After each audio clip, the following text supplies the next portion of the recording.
Assalamualaikum warahmatullahi wabarakatuh. Perkenalkan, nama saya Rizka Adisa, NIM B1011191036. Di sini saya akan menjelaskan tentang Merdeka Cooper Gold Tbk. Pertama, masuk ke profil perusahaan Merdeka Cooper Gold Tbk, di mana PT Merdeka Cooper Gold Tbk atau Merdeka merupakan perusahaan induk dengan anak perusahaan yang bergerak dalam kegiatan usaha pertambangan yang meliputi produksi emas, perak, tembaga, serta mineral terkait lainnya, serta layanan pertambangan. Deposit emas dan tembaga Tujuh Bukit adalah salah satu sumber daya mineral porfiri peringkat tertinggi di dunia, mengandung sekitar 28 juta ons emas dan 19 miliar pounds tembaga. Tambang Tujuh Bukit yang beroperasi didasarkan pada deposit oksida emas dan perak di dekat permukaan yang hingga 31 Desember 2018 mengandung mineral tersisa 2,25 juta ons emas dan 53 juta ons perak dan cadangan biji terkait lainnya. Selanjutnya masuk ke sejarah Merdeka Cooper Gold Tbk, di mana Merdeka Cooper Gold Tbk atau MDKA didirikan tanggal 5 September 2012 dengan nama PT Merdeka Serasi Jaya dan mulai beroperasi secara komersil pada tahun 2018. Kantor pusat Merdeka Cooper Gold Tbk berlokasi di The Converse Indonesia, lantai 20 Rasuna Epicentrum, Jalan LHR Rasuna Said, Jakarta, dengan kode pos 12940 Indonesia. Pengendali Merdeka Cooper Gold Tbk secara bersama-sama adalah PT Provident Capital Indonesia dan Saratoga Investama Sedaya Tbk. Kegiatan usaha utama yang dijalankan MDKA adalah pertambangan dan perindustrian emas, perak, dan mineral lainnya. Melalui anak usaha yang berlokasi di Banyuwangi, Pulau Weter, Gorontalo, dan juga Morowali. Selanjutnya pada tanggal 9 Juni 2015 MDKA memperoleh pernyataan efektif dari Otoritas Jasa Keuangan atau OJK untuk melakukan penawaran umum perdana saham MDK atau IPO kepada masyarakat sebanyak 419.650.000 saham dengan nilai nominal 100 per saham dengan harga penawaran 2.000 per saham. Saham-saham tersebut dicatat pada Bursa Efek Indonesia pada tanggal 19 Juni 2015. Selanjutnya masuk ke visi, misi, dan nilai-nilai. Visinya yaitu pemimpin global di industri pertambangan dan logam Indonesia. Misinya yang pertama ada 1, menjadi perusahaan pertambangan dengan efisiensi tinggi. Yang kedua, menjadi perusahaan pertambangan yang berkomitmen penuh terhadap aspek keselamatan dan setiap kegiatan operasi. Yang ketiga, yaitu menciptakan nilai serta imbal hasil investor yang unggul melalui investasi yang cermat serta pengembangan proyek secara efektif. Dan yang terakhir ada yang keempat, menjadi pemimpin dalam hal inovasi dan juga efisiensi. Selanjutnya, nilai-nilai itu saya artikan, yaitu tumbuh hanya bisa dicapai jika saling menghormati, bekerja dengan akuntabilitas, mencapai hasil yang sangat baik, dan juga tempat keselamatan di atas segalanya. Sehingga nilai-nilai yang penting yaitu ada 5, yang pertama ada pertumbuhan, kedua rasa hormat, ketiga akuntabilitas, keempat keunggulan, dan yang terakhir yang terpenting yaitu keselamatan. Selanjutnya masuk aset utama perusahaan, di mana aset utama perusahaan itu ada 5. Yang pertama tambang Tujuh Bukit atau proyek heap leach Tujuh Bukit. Yang kedua ada tambang tembaga Wetar. Yang ketiga ada proyek emas Pani. Yang keempat ada deposit emas, dan yang kelima atau yang terakhir tembaga Tujuh Bukit. Selanjutnya ada afiliasi anak perusahaan, di mana di sini ada nama perusahaan dan juga persentase. Yang pertama ada Easterfield Development Ltd and subsidiary sebanyak 100%, maksud saya 100%. PT yang kedua ada PT Batu Tua Abadi Jaya, persentasenya sebanyak 99,99%. Ketiga ada PT Batu Tua Pelita Investama, persentasenya sebanyak 99,99%. Yang keempat ada PT Batu Tua Tembaggaraya, persentasenya sebanyak 99,99%. Dan selanjutnya ada PT Bumi Suksesindo and Subsidiary, persentasenya sebanyak 99,89%. Selanjutnya ada PT Merdeka Mining Service, persentasenya sebesar 99,9%.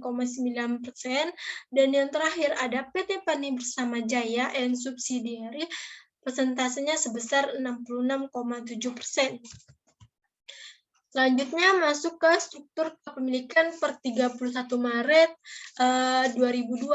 Di sini ada publik sebesar 54,1%, dan selanjutnya ada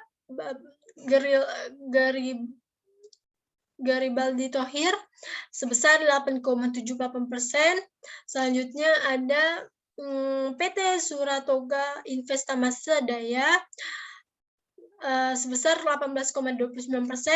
Selanjutnya yang keempat ada PT Suwarna Arta Mandiri sebesar 6,5%. Selanjutnya ada PT Mitra Daya Mustika sebesar 12,87%. Dan di sini coklat muda itu artinya pemegang saham di atas 5%. Saya menjelaskan intinya saja, selebihnya bisa dilihat di PowerPoint yang sudah saya tampilkan. Selanjutnya, masuk ke struktur organisasi PT Merdeka Copper Gold Tbk. Di sini saya juga akan menjelaskan intinya saja. Yang pertama ada bagian presiden direktur, yaitu Bapak Albert Saputro, dan wakil direkturnya Simon Milroy. Dan di sini ada 5 direktur dan juga ada independen direktur, di mana independen direktur itu biasa disebut juga direktur luar atau anggota dewan direksi yang tidak memiliki hubungan, maksud saya termasuk anggota dewan direksi, tetapi tidak memiliki hubungan material atau keuangan dengan perusahaan ataupun dengan orang terkait. Selanjutnya saya akan masuk kepada poin keberlanjutan Merdeka Copper Gold Tbk, di mana di sini keberlanjutan itu adalah landasan Merdeka Copper Gold dalam menjalankan bisnis, sehingga keberlanjutan itu sangat penting di dalam Merdeka Copper Gold. Merdeka Copper Gold yakin bahwa keberlanjutan perusahaan tidak hanya bergantung pada bisnis yang efisien dan juga menguntungkan, tetapi juga pada pengelolaan lingkungan yang baik dan kontribusi kontribusi Merdeka Copper Gold dalam kesejahteraan masyarakat. Karena pada kegiatan Merdeka Copper Gold secara langsung itu langsung berurusan atau langsung mengenai tentang lingkungan dan juga masyarakat, sehingga di dalam keberlanjutan sangat penting atau sangat difokuskan pada lingkungan dan juga kesejahteraan masyarakat. Sebagai perusahaan Indonesia yang bergerak di bidang pertambangan, industri, dan konstruksi, Merdeka Group menyelaraskan dan berkomitmen terhadap kontribusi yang ditetapkan secara nasional atau KDN terkait gas rumah kaca GRK di Indonesia. Tidak hanya itu, Merdeka juga memahami dampak pertambangan terhadap lingkungan. Seperti yang saya jelaskan sebelumnya, kegiatan Merdeka Copper Gold itu langsung di dalam itu tuh langsung berurusan atau langsung mengenai lingkungan, sehingga di dalam hal ini Merdeka sangat memahami dampak pertambangan itu mengenai lingkungan, sehingga pendekatan dan kebijakan lingkungan mereka tuh Merdeka itu bertujuan untuk melindungi lingkungan dan meminimalkan serta memulihkan dampak dari pertambangan tersebut, sehingga dampak lingkungan dari operasi tambangnya itu tidak bisa meminimalkan atau serta memulihkan dampak tersebut. Mereka berkomitmen untuk secara berkelanjutan menerapkan praktik pengelolaan lingkungan yang efektif untuk memahami risiko lingkungan dalam melestarikan lingkungan dan mencegah polusi, sehingga Merdeka akan terus mencapai keunggulan dalam kinerja lingkungan dan meningkatkan izin sosial untuk beroperasi melalui perbaikan berkelanjutan dari sistem manajemen lingkungan. Dan tidak lupa juga dalam pengolahan limbah dilakukan di semua operasi tambang mereka agar tidak mencemari udara, tanah, dan air dengan terus menaati prosedur pengelolaan dalam rencana pengelolaan lingkungan dan rencana pemantauan lingkungan. Selanjutnya ada IPO Perdana Merdeka Cooper Gold Tbk, itu penawaran umum perdana atau IPO digelar pada pertengahan Juni 2015 yang dilakukan oleh PT Indo Premier Securities dan PT Bahana Securities selaku penjamin emisi efek. Harga penawarannya dari 1.800 sampai dengan 2.100 per saham.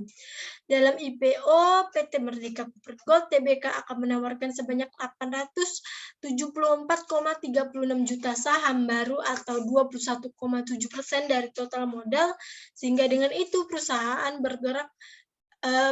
yang bergerak di bidang tambang emas dan mineral ini akan mendapatkan dana sebesar 1,5 triliun hingga 1,8 triliun.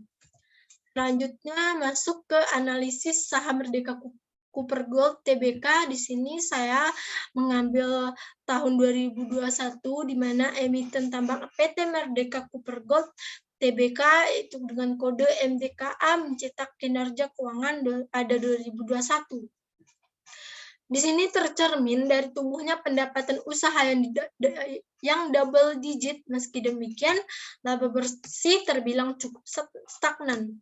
Laba tahun berjalan yang dapat diatribusikan kepada pemilik entitas induk sebesar 36,14 juta US dollar pada 2021 turun tipis dari 36,2 juta US dollar pada 2020. Jadi perolehan laba pada 2021 tersebut setara dengan sekitar 516,78 miliar maksud saya 516,78 miliar. Asumsi kursnya yaitu 14.300 dolar Amerika Serikat, sehingga akibatnya laba per saham dasar juga turun tipis menjadi 0,00616 US dollar pada 2021 dari sebelumnya yaitu 0,0017 US dollar pada 2020. Sepanjang tahun lalu, perseroan berhasil meraup pendapatan usaha sebesar 380,96 juta US dollar, naik 18,4% dibandingkan dengan 321,86 juta US dollar pada 2020. Seiring naiknya pendapatan usaha, beban pokok pendapatan juga ikut naik. Beban pokok pendapatan tercatat 260,86 juta US dollar, naik 25,6% dibandingkan dengan 207,74 juta US dollar pada 2020.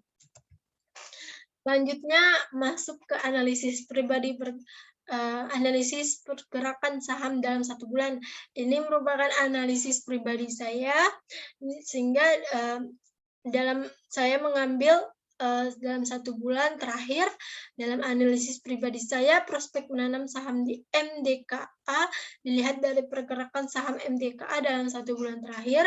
Pergerakan saham dalam 1 bulan terakhir yaitu pada bulan April mengalami perubahan sebesar 15,89% dengan pembukaan pada 4.520 dan tertinggi 5.750, terendah 4.480, dan penutupan pada angka 5.250.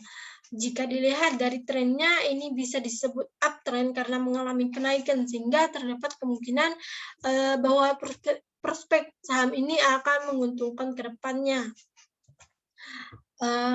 Sudah di penghujung, mohon maaf jika banyak kesalahan dan juga kekurangan, apalagi khususnya dalam analisis saya. Sekian, terima kasih. Wassalamualaikum warahmatullahi wabarakatuh.